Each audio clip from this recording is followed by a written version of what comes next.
பசி திரைப்பட இயக்குநர் துரை வயது மூப்பின் காரணமாக தனது 84வது வயதில் திருவள்ளூர் மாவட்டம் வேப்பம்பட்டு பகுதியில் காலமானார்.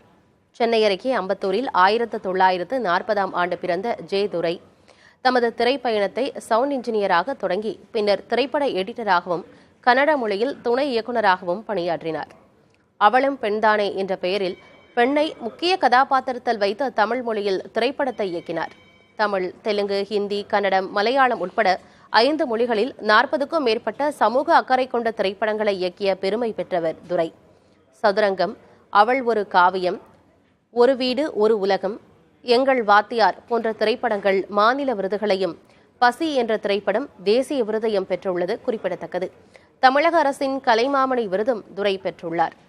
திரைத்துறையினர் மற்றும் பொதுமக்களின் அஞ்சலிக்காக வேப்பம்பட்டு பகுதியில் உள்ள துரையின் திருமண மண்டபத்தில் அவரது உடல் வைக்கப்பட்டுள்ளது. செவ்வாய்க்கிழமை முற்பகல் 11 மணி அளவில் உடல் நல்லடக்கம் செய்யப்படும் என உறவினர்கள் தெரிவித்துள்ளனர்.